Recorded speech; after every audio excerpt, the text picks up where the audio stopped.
Hello friends, मेरा नाम अजय सिसोदिया है और आप देख रहे हैं एसक्यूएल ट्यूटोरियल। आज है डे 19।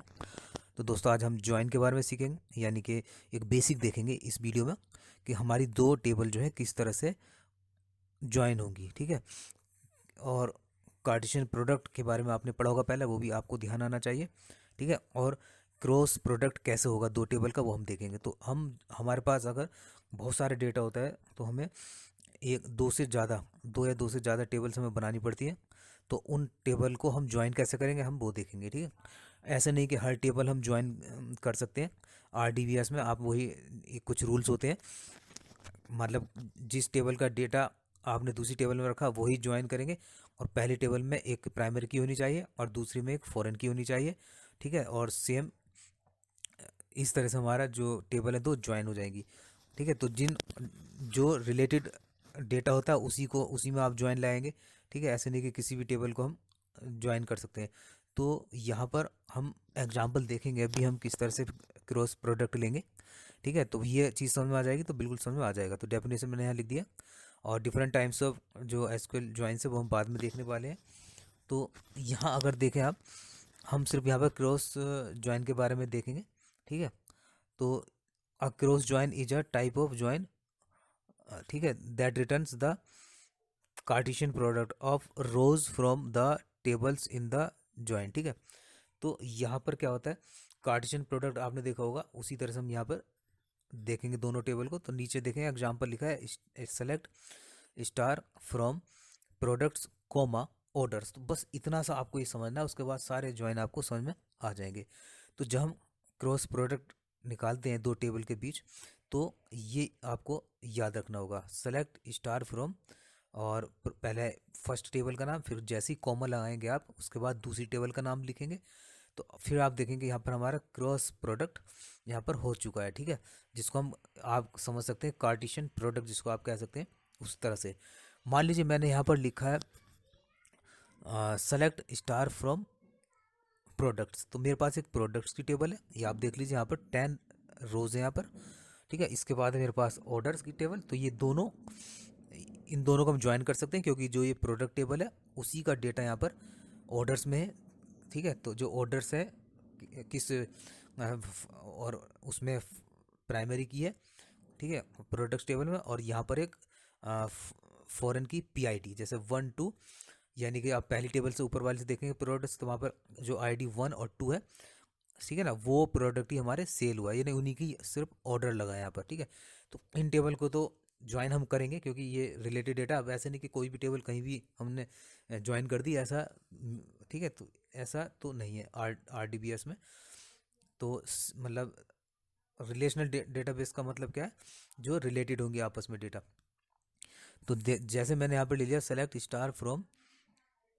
ठीक है। तो ये स्टेप्स को ध्यान देखना, उसके बाद ये सब आसान हो जाएगा। सेलेक्ट स्टार फ्रॉम ईएमपी, मैंने जैसे एक ईएमपी टेबल ली। मैं एक चीज़ बता रहा हूँ, मैंने ऊपर यूजर्स टेबल और एक ईएमपी लिया। जबकि यूजर्स टेबल है उसका ईएमपी टेबल से कोई लेना देना नहीं यहाँ पर। ठीक है, कोई मतलब नहीं है। तो अगर मैं इसको भी लिखूंगा तो देखना कैसे होगा। मैंने लिखा सेलेक्ट, तो यहाँ लिखा मैंने यूजर्स टेबल कोमा और ईएमपी। जैसे ही मैंने इन दोनों को लिखा और एंटर किया तो इनका क्रॉस प्रोडक्ट हो जाएगा, लेकिन हमारे लिए मीनिंगलेस है। क्यों? क्योंकि मुझे यहाँ पर यूजर्स से संबंधित डेटा यहाँ पर ईएमपी में है ही नहीं। अब मैं उसको कोशिश कर रहा हूँ तो यहाँ तो मीनिंगफुल नहीं है, मीनिंगलेस है, इसकी हमें कोई ज़रूरत नहीं। ठीक है। तो इस तरह का नहीं चलेगा आरडीबीएस में। यहाँ पर सिर्फ रिलेटेड कॉलम होना चाहिए जो दोनों टेबल में रिलेशन दिखाए, मतलब कि अब देखिए इस तरह से आएगा। यहाँ पर दो टेबल थी मेरी, ठीक है, यूजर्स नाम की और एक ऑर्डर्स नाम की। तो यहाँ पर मैंने ऑर्डर्स नाम की टेबल ले ली है यूजर्स के साथ। ठीक है। अब इस यूजर, ये अलग टेबल है, इससे कोई मतलब नहीं है इस टेबल का। ठीक है। यहाँ पर यूजर्स टेबल का इस टेबल से कोई मतलब नहीं है। तो दोनों टेबल देखें आप, इस तरह से क्रॉस हो गई है। क्रॉस प्रोडक्ट कह लीजिए या कार्टेशियन प्रोडक्ट। तो आप देख पा रहे हैं 4 बार 1 लिखा है, 1 2 3 4। ये क्या कर रहा है, जो हमारी पहली टेबल है, पहली टेबल का जो फर्स्ट है वो दूसरी टेबल की जो 4 हो रहा है उससे मल्टीप्लाई, आप कह सकते हैं कार्टेशियन प्रोडक्ट कह सकते हैं, मल्टीप्लाई हो रहा है, यानी क्रॉस प्रोडक्ट हो रहा है। इसी तरह से उसकी सेकंड वाली आईडी पहले सेकंड टेबल की फर्स्ट से, सेकंड से, थर्ड से, फोर्थ से। ठीक है। तो अभी आगे समझेंगे हम। यहाँ पर मैंने लिखा ये, ठीक है, इसका कोई हमें मतलब नहीं है। अब हम लेंगे जो बाकी में हम ज्वाइन लगाना चाहते हैं दो टेबल को, प्रोडक्ट्स और ऑर्डर्स, ये हमारे पास एक इनमें एक जो सेम कॉलम है, नीचे PID है और ऊपर ID, ठीक है। तो यहाँ पर हमारा मीनिंगफुल है, तो हमारा डेटा इस दूसरी टेबल में रखा हुआ है, ठीक है, जो ऑर्डर्स लगे। तो यहाँ पर हम लिखते हैं क्रॉस प्रोडक्ट कैसे निकालेंगे, तो मैंने आपको डिस्क्रिप्शन भी यहाँ पर दिखा रहा हूँ। ये देखिए PID ये फॉरेन की है, और ऊपर देखेंगे तो ये है प्राइमरी की, ठीक है, फर्स्ट टेबल में। तो ये लिंक है हमारी टेबल फर्स्ट वाली से, जिसको लेफ़्ट टेबल पहले यूज करते थे तो लेफ़्ट टेबल कहते हैं, दूसरे को राइट। अब ये देखिए मैंने क्या लिखा यहाँ पर, ये 10 तक मेरे पास फर्स्ट टेबल में रोज थी यहाँ पर, ठीक है। तो मैंने लिखा प्रोडक्ट्स कोमा ऑर्डर्स, बस इतना लिखते ही ये इनका क्रॉस प्रोडक्ट बन गया। अब देखिए यहाँ पर शुरू में अगर देखेंगे 4 1 बार क्यों आया, क्योंकि ये पहले जो रो है हमारी पहली टेबल की, वो चारों रो से मल्टीप्लाई हो रहा है, उसके साथ आई है, देखो 1 2 3 4, ठीक है। ये देखिएगा चारों के साथ 1 1 1 2 1 3 1 4। उसके बाद जो हमारी फर्स्ट टेबल है उसमें 2 वाला, फिर वो इसी तरह से होगा 2 1 वो 2, ठीक है, 2 1 2 2 2 2 3 2 4। तो एग्जांपल यहाँ देख सकते हैं, ये मेरे पास 2 टेबल है। तो ये देखिए फर्स्ट वाली रो पहले इसके साथ मल्टीप्लाई कह सकते हैं, प्रोडक्ट निकलेगा फर्स्ट 1 2 3 4, ठीक है, 1 1 1 2 1 3 1 4, इसलिए वहाँ पर 4 बार आपको IDs दिख रही है स्टार्टिंग में, ठीक है। उसके बाद फिर 2 चलेगा, 2 रो फिर 4 बार आएगी, 2 1 2 2 2 3 2 4, ठीक है। तो ये इस तरह चल रहा है क्रॉस प्रोडक्ट। लास्ट में 10 आएगा, तो 10 1 10 2 10 3 10 4, तो मैंने लास्ट का दिखा दिया।